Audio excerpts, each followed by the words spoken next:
Yes. ఆ society అప్పుడు పెట్టకుంటే జనవరిలో ఇచ్చారు అక్క, నాకు లోన్. మరి నా నా బాధ ఎవరికి చెప్పుకోవాలి? ఎవరికి చెప్పుకోవాలి? సొసైటీ వాళ్ళకి చెప్పుకోవాలి. ఆ? అందరు అట్లనే ఉన్నారు తమ్మి, ఏం చేస్తాము? అందరి పరిస్థితి అట్లనే ఉన్నది. నెక్స్ట్ ఈనాడు చూద్దాము. ఈనాడు విషయానికి వస్తే ఎక్స్క్లూజివ్గా సైబర్ బెదిరింపుల గురించి ప్రధాన వార్త రాయడం జరిగింది. సెకనుకు 11 సైబర్ బెదిరింపులట. గతేడాది కాలంలో 32.9 కోట్ల మాల్ పేర్లతో దాడులు. 2025లో ఏఐ ఆధారితంగా జరిగే అవకాశం. ప్రభుత్వ పథకాల లబ్ధిదారులు లక్ష్యంగా నకిలీ యాప్లు. బయోమెట్రిక్ డేటా దోపిడీకి ఆస్కారం. ఇండియన్ సైబర్ థ్రెట్ రిపోర్ట్ 2025లో వెల్లడి. వచ్చే ఏడాది ఆర్టిఫిషియల్ ఇంటెలిజెన్స్, కృత్రిమ మేధ పరిజ్ఞానంతో కూడిన మాల్వేర్లతో సైబర్ దాడులు ఎక్కువగా జరిగే అవకాశం ఉందని data security council of India DSCI Seqrite అనే సంస్థ తాజాగా విడుదల చేసిన నివేదిక ఇండియా సైబర్ థ్రెట్ రిపోర్ట్ 2025 అంచనా వేసింది. అదే పరిజ్ఞానంతో వాటిని నియంత్రించే ఆస్కారం ఉందని తెలిపింది. గడిచిన ఏడాది కాలంలో దేశవ్యాప్తంగా ప్రతి సెకనుకు 11 సైబర్ దాడులు జరిగినట్లు గుర్తించింది. మాల్వేర్ ఎస్ దాడుల శాతం ఇక్కడ చూస్తే ట్రోజన్ 43.25, ఇన్ఫెక్టర్స్ 34.10, వామ్స్ 8.43, అట్లాగే పొటెన్షియాలిటీ 6.68, ఎక్స్ప్లాయిట్ ఏమో 4.69, క్రిప్టో జాకింగ్ ఏమో 2.25. దేశవ్యాప్త దాడుల్లో అత్యధికంగా 15.3% గుర్తించిన తెలంగాణ. దేశవ్యాప్తంగా జరుగుతున్న సైబర్ దాడులను గుర్తించడంలో తెలంగాణ సత్తా చాటింది. నేరగాళ్లు పంపిన వాటిలో 15.3% మాల్వేర్లను గుర్తించి దేశంలోనే మొదటి స్థానంలో నిలిచింది. హైదరాబాద్లో అత్యంత వేగంగా అభివృద్ధి చెందుతున్న ఐటీ పరిశ్రమ ఉండటం, బలమైన సైబర్ సెక్యూరిటీ ఫ్రేమ్వర్క్లను ఏర్పరచుకోవడం ఇందుకు కారణాలు. ఆ తర్వాతి స్థానాల్లో తమిళనాడు, ఢిల్లీ, గుజరాత్, రాజస్థాన్ ఉన్నాయట.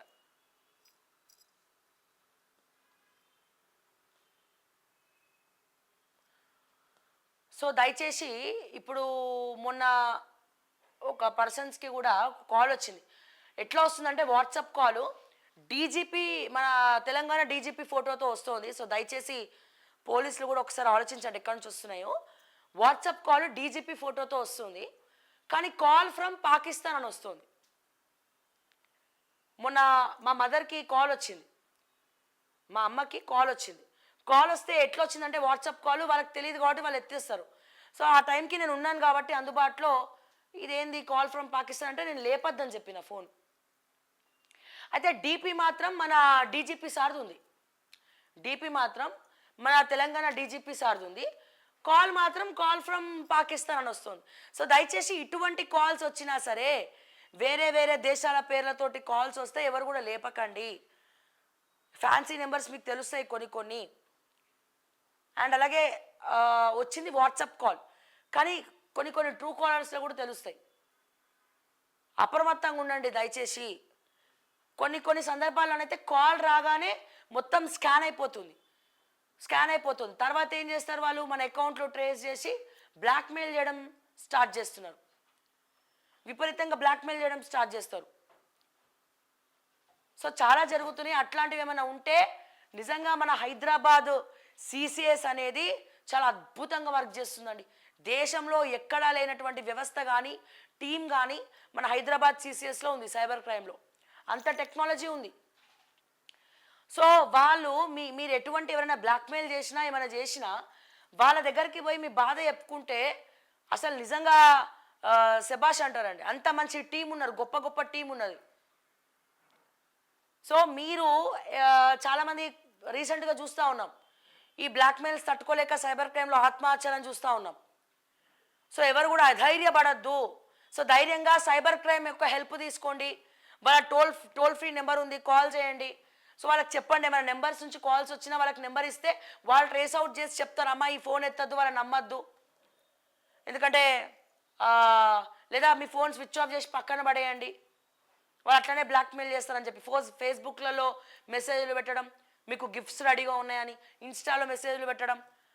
సో చాలామంది అంటే టీనేజర్స్ వాళ్ళు ఎరగా వేసుకుంటున్నారు. సో ఆ ఉచ్చులో మీరు పడకండి. ఏమైనా ఉంటే సరే ధైర్యంగా తల్లిదండ్రులకు చెప్పండి, సైబర్ క్రైమ్ హెల్ప్ తీసుకోండి అమ్మా. సో అద్భుతంగా పనిచేస్తుంది సిసిఎస్, దాంట్లో నో డౌట్. సో దయచేసి వాళ్ళ హెల్ప్ తీసుకోండి. ఇట్లాంటివి ఏమైనా ఉంటే కొంచెం దూరంగా ఉండండి. ఎవరు కూడా ఆత్మస్థైర్యాన్ని కోల్పోవద్దు. నిజం నిర్భయంగా వచ్చి చెప్పండి, వాళ్ళు కూడా ఏమనుకోరు. వాళ్ళు ఇంకా చాలా సీక్రెట్గానే ఉంచుతారు ఇవన్నీ.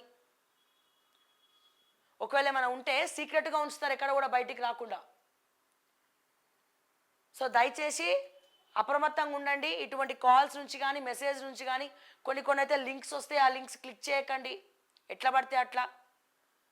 ఒకటికి 10 సార్లు ఆలోచించండి, అవగాహన పెంచుకోండి వీటి మీద. అండ్ అట్లనే ఆన్లైన్ ట్రాన్సాక్షన్స్ కూడా సో ఓటీపీస్ అడుగుతాయి.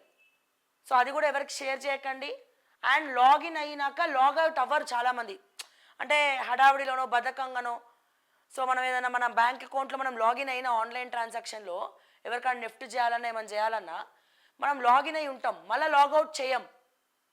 సో లాగౌట్ చేయకపోతే హ్యాకర్స్ హ్యాక్ చేసుకొని మన అకౌంట్ని వాళ్ళు యూజ్ చేసుకుంటారు. సో ఇది కూడా సైబర్ క్రైమ్ దాడులు జరుగుతూ ఉన్నాయి ఇట్లా కూడా. సో లాగౌట్ మనం లాగిన్ అయిన తర్వాత మళ్ళీ లాగౌట్ చేయండి. ఒక్క క్షణం పట్టదు అంతే. కొంచెం ఆ టైంలో బిజీగా ఉండో, లేకపోతే ఏమరపాటుతోనో, లేకపోతే కొంచెం బద్దకించో, మన అకౌంట్ మన దగ్గరే ఉంటుంది కదా, మన ల్యాప్టాపే కదా, లేకపోతే మన ఫోనే కదా, ఎవరు తీసుకుంటారన్న వద్దు. సో దయచేసి అప్రమత్తంగా ఉండండి అని చెప్పి మరొక్కసారి ఈ సందర్భంగా తెలియజేస్తా ఉన్నాం. అలాగే ధన్ఖడ్పై అవిశ్వాసం తీర్మానానికి ఇండియా కూటమి నోటీసు, రాజ్యసభ చైర్మన్ పక్షపాతంగా వ్యవహరిస్తున్నారని ఆరోపణ. చీలిక దిశగా ఇండియా కూటమి దీదీ నాయకత్వానికి పెరుగుతున్న మద్దతు. మమతా సమర్థురాలు నడపగలదు. లాలు కాంగ్రెస్ ఎంపీలను తొందరపడవద్దన్న రాహుల్.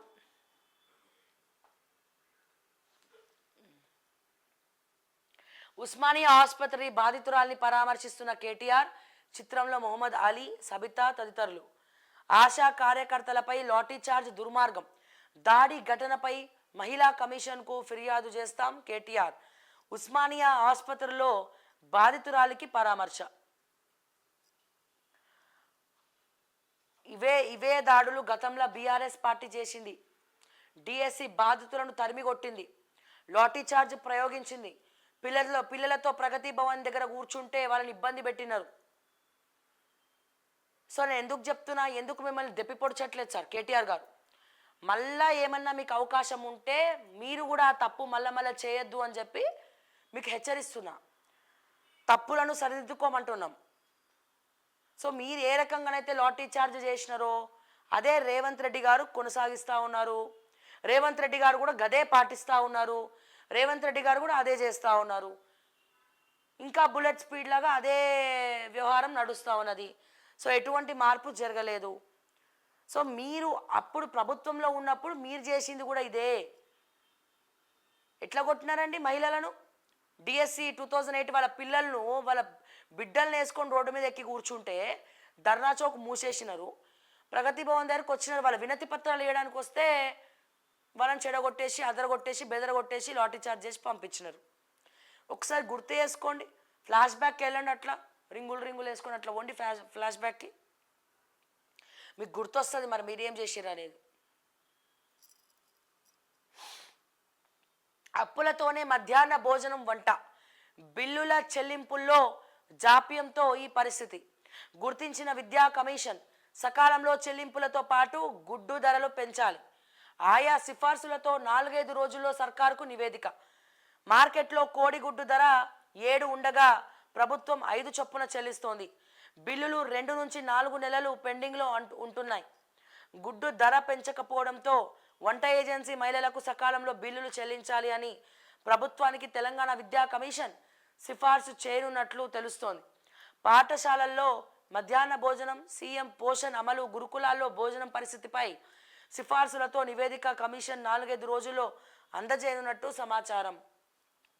సో వాళ్ళ కాంట్రాక్ట్ బిల్లులు గవర్నమెంట్ చెల్లిస్తలేదు, ఒకటి చాలా తక్కువ రేటుకి ఇస్తుంది, చాలా తక్కువ రేటుకి ఇస్తుంది. సో విద్యా కమిషన్ మరి సిఫార్సు చేయడం జరుగుతోంది. చూద్దాం మరి ఏం జరుగుతుందో.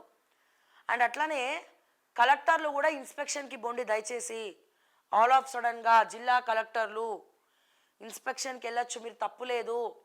నియోజకవర్గ ఎమ్మెల్యేలు కేవలం రిబ్బన్ కట్లు మాత్రమే కాదు, కేక్ కటింగ్లు మాత్రమే కాదు, రిబ్బన్ కట్లు మాత్రమే కాదు. దయచేసి మీ నియోజకవర్గాల్లో ఎన్ని ప్రభుత్వ పాఠశాలలు ఉన్నాయి, ఎన్ని గురుకులాలు ఉన్నాయి, ఎన్ని రెసిడెన్షియల్ హాస్టల్ ఉన్నాయో లెక్క తెచ్చుకొని తిరగండి, ఇన్స్పెక్షన్కి వెళ్ళండి, అక్కడ ఏం జరుగుతుందో చూడండి. వాళ్ళకు కూడా భయం అనేది ఉంటుంది. అదే మా అధికారి వచ్చిండనే భయం ఉంటుంది. పిల్లలతో మాట్లాడండి, వాళ్ళ బాగోగులు తెలుసుకోండి, వసతులు తెలుసుకోండి, ప్రభుత్వానికి నివేదిక ఇవ్వండి, ముఖ్యమంత్రి గారికి చెప్పండి. చాలా ఉన్నాయి మీరు చేయాలనుకుంటే, కానీ చేయరు.